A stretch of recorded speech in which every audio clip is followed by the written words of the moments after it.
Hey fellas, how you doing? It's still October 8th. It's the Wednesday of my week.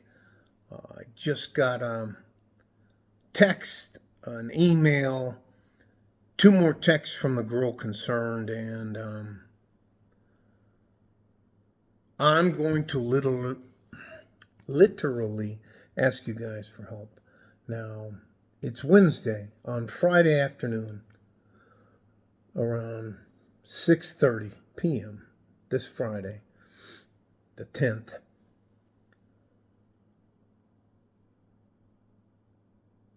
I'm going to sit down with my wife and explain to a woman who is 49 years old. She's extremely unhappy. She lost her job. She moved from, I can't remember what port, out of Mexico City. There's so many little independent parts of Mexico City. Hang on, I'm going to blow my nose.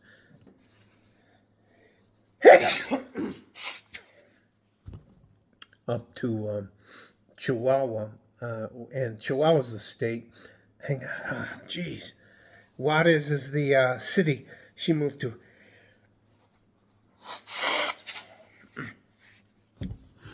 And her entire ambition, because she grew up very poor, was to get a job, work her way up, which she did. She was a low-level executive in one of the plants here. I'm not sure, but it's kind of associated to what we call Delphi, and that's the parts manufacturer for all the auto industry. Hanging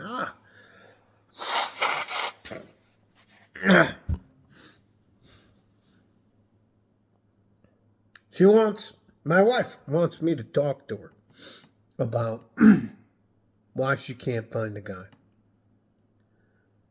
I have on and off met this woman since 2016, and it's 2025.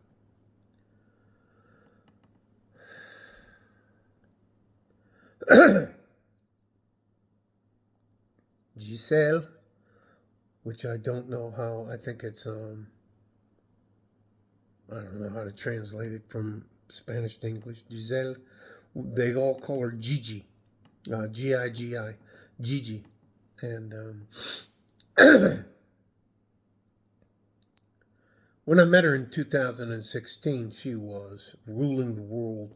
She was making money, traveling all over. She was what they call a a purchase agent for Delphi, and that meant that she would travel all over the world and try to get the best deals.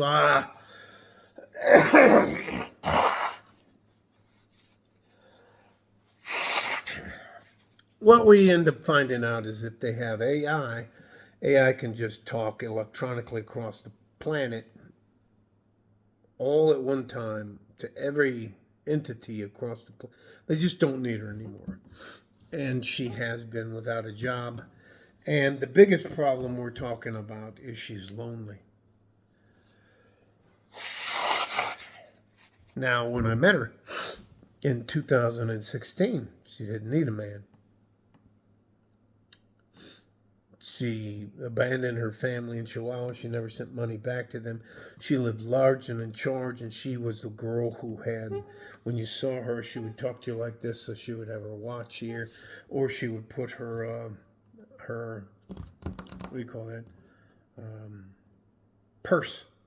She would put her purse right here in front of everybody's, so you could see the tag, so you could see that this, and she had the BMW, or she had the Mercedes C-Class, or whatever else. Da-da-da-da-da. She lived in the nicest neighborhoods and all that kind of stuff.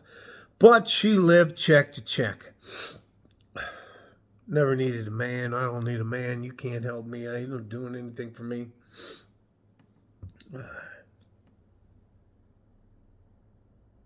And my wife called me about Gigi, and we're supposed to go on Friday afternoon, maybe Saturday. I'll probably delay it, and then I'll probably cancel.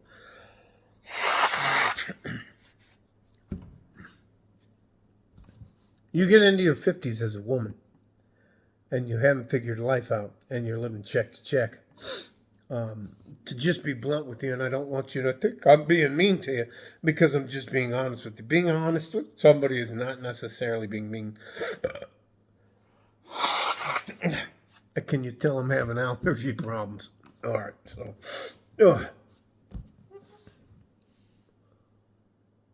I spoke a little bit to Gigi on the phone on a 3-week conversation. My wife was listening until Gigi cussed at me and hung up the phone. And I'm going to segue backwards to talk to you guys about something that is far more important than you may think.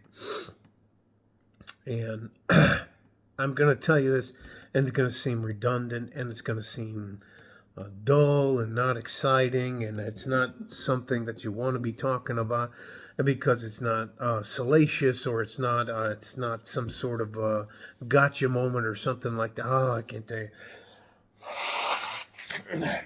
Anyways, I found out that my backyard is full of ragweed, and what's the only plant on earth that I'm allergic to? Oh, I gotta grab a new tissue. It's ragweed. So, like a dumbass, for the last 4 days, I've been pulling it out by hand, and so anyway, let me go. I'm going to tell you it's not a secret. 10% of everything you make as a man is yours to keep for the rest of your life and invest. Now, I did not, out of my own ignorance, did not shut off the dividend reinvestment plan drip stock investment. So I will, in the next couple of Fridays, figure out how to restart it. When we ended up, we almost had $42,000. And there's all those videos on my channel, so you can verify that. The difference is, we take the 10% off the top as men to invest in our lives, to make sure our lives don't end up like Gigi's life. Gigi has a collection of purses. She has a collection of shoes. She has a collection of dresses. She has jewelry. She has all this kind of stuff. And hang on. Gigi is shocked to find out that the people she bought her purses and jewelry and dresses that on the street aren't actually Louis Vuitton or Coach or whatever else you guys, as ladies, need to do, or this perfume or that kind of stuff. Her jewelry is what they call paste. Now, I learned that word today. It's like where somebody, it's just bullshit jewelry.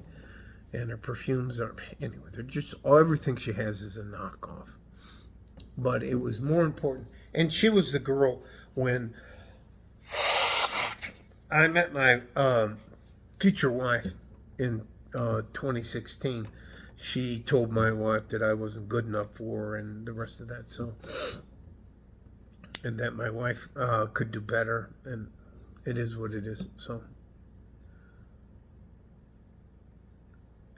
Gigi worked her way up to be an office manager at a parts manufacturing thing. I think she started out at Delphi at a low level. But anyways, they don't need her. Her job is a useless job that AI replaced like that. They don't have to pay AI to fly over there. They'll just have their AI contact the AI in China or wherever else they're manufacturing the parts or pieces or electrical components, whatever. The AI that they replaced her with isn't going to take a day off. It's not going to get sick. They don't have to buy health insurance for it. They don't have to do... It's just a... I didn't know it till I picked it up. And then I took a picture of the plants and sent it off to AI. And AI goes, that's ragweed. I was like, oh my God, the only plant on earth I'm allergic to. So anyways...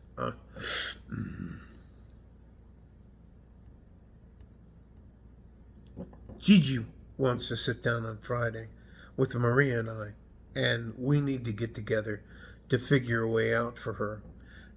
Her car, her C Series Mercedes Benz is leased.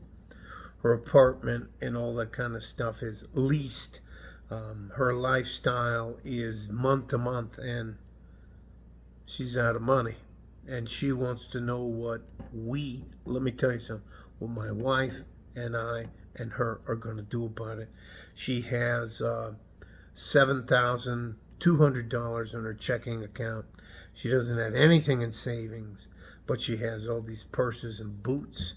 I don't know if you guys know. I don't know enough about dresses and jewelry and the rest of that to tell her that whether it's worth enough money for her to survive on or not. But in my opinion, it's a boondoggle.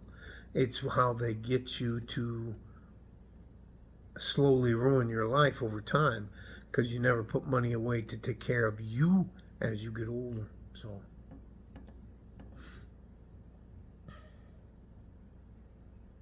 today's Wednesday, tomorrow's Thursday. My wife will be home a little bit later today. It's like 4:10 in the afternoon. Around 6 p.m. my wife will be back. And yes, listen, I send my wife off to work. My wife has to pay 50% of the bills. That's just how I roll. When she lost her job and couldn't find a job, did I take care of her? Yes. Yes, I did. But we have a contract, a literal signed fucking contract. No free rides. I'll just move on.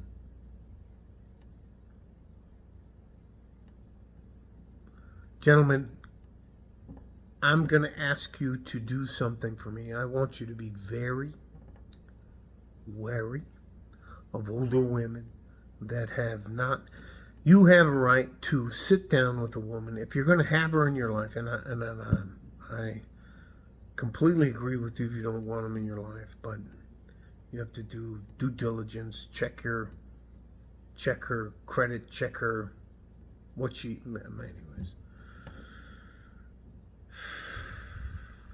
what I'm going to tell you is Gigi's going to end up being on the streets.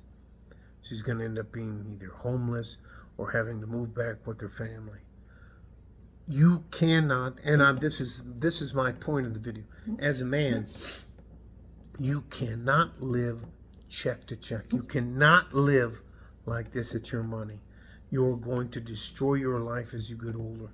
Now listen, there's going to be a time in your dreamer phase, if you're lucky enough, you'll make a lot of money and you'll be like, woo, and you're going to think that this is always going to be that way. That's not reality. 10%, just a minimum of 10% of everything you make is yours to keep forever.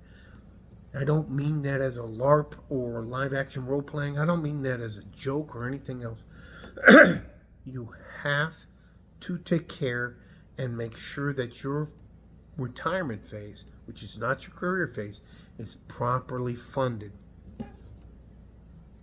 There has to be a bunch of money a pile of money that you can sit on, and it's going to take care of you for the rest of your life. And that includes medical care, dental care, insurance for your house, your car.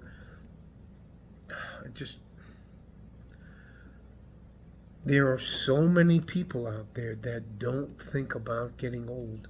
They live in the here and now, and they live at the edge of their money. And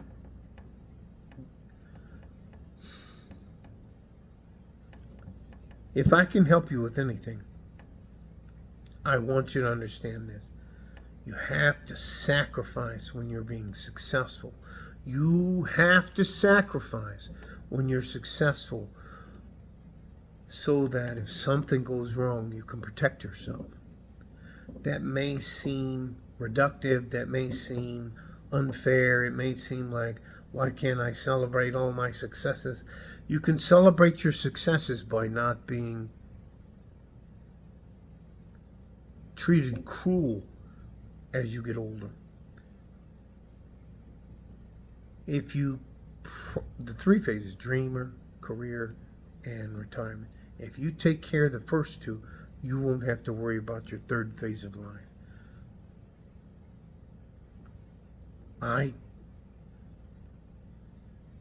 keep seeing women who were uber successful in 2016 down here on the border that were using manufacturing, and men and women that were very Jorge and Carlos that were very, very successful down here on the border because, and they're all losing their jobs, and they made no preparations for losing their jobs.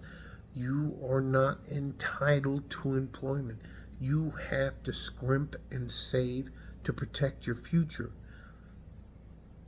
And the world, I promise you, the world will be very cruel to you if you don't do the right things to ensure that your last phase of life, your retirement phase, is taken care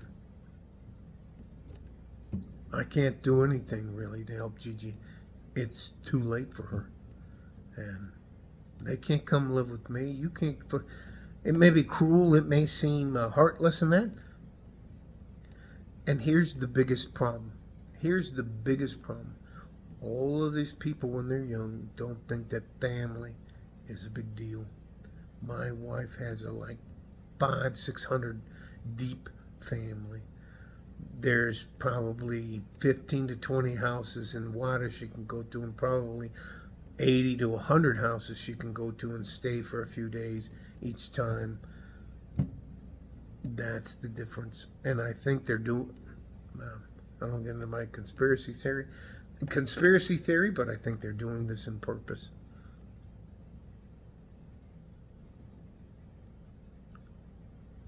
I now know and believe that family, saving 10%, making sure you have more money than time left, is far more important than the watch you wear on your wrist, when you're standing there and you're talking to me, or when you take your purse and you put it in front of us so I can see it's a Louis Vuitton or a Coach purse, or your entire goal of your life is to get the next purse. That's not going to help you as you get older. I think this is going to become normal. This type of,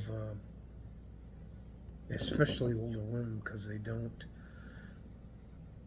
don't realize that you can turn your money off. They can turn your money off, and so many women have useless jobs, answering the phone, receptionists. A lot of nurses aren't needed. Let me just stop. I hope I made my point, and I think I'm going to title this "Winter is Here for Modern Women." It's just they didn't listen. They don't want to build families. They don't want to make peace with the man. They don't want to be part of a family. They want to go out on their own, and they want to be Bill Gates, Elon Musk, Peter Thiel. They want to be the top 1% of the 1%, and they're nowhere near smart enough to do that. And they wasted the majority of their life trying to do that. Or they get some little bullshit job where they can buy these things. If I have 2,000 pounds of food and you bring me a purse, and you need food and I don't need a purse, you're going to go away hungry. That's all I'm trying to say. And I know I'm being grim about it, but it is. I remember when I was young and no woman would talk to me. No woman would give me the time of day. They'd call me a loser, and then I'd tell them that I was used to be a crook, and now I was in the military, and they'd you fuck off. You're not making real money. You're not a guy. And all of their jobs are jobs that AI is going to replace. If you work in an office, you better start learning a trade or starting a business, because a business that things that people need, food, fuel, electricity, those kind of things, clothing. The days of coming in, sitting down with your team, knuckle bumping each other and getting coffee and relaxing, and those are gone, man. Those days are gone. And the companies are like, yay! Anyways, all right. Love you guys. I'm not trying to crush on office workers or, yeah, white collar workers, but I remember when I was working at a plant, transmission plant on 18 and a half mile in 2003, and they closed it. And I remember none of us could get a job. Delphi left, Ford left, they all moved to Mexico, they all moved to China, they all moved all over the thing, and they just left us there. At least 100 million of us left us there. I was homeless, living in my car with a wife and 2 kids. And you know what they told me? They told me to learn the fucking code. And now, you office workers, it's your turn. You've overplayed your hand. You're not entitled to a job. You need to learn a trade. And AI is going to replace all of you guys. And probably, I'll give you the benefit of the doubt. Let's say 3 at the short end and 5 years at the long end. And you're all going to be out of a job. They're going to be able to download the data into the AI program, and it's going to be able to figure it out in like that. Okay? Love you guys. Stay safe and healthy. Take care of each other if you can, and if you can't, take care of yourselves. Like a fart in a G-string. West Texas, El Paso. I'm out of here. Bye-bye.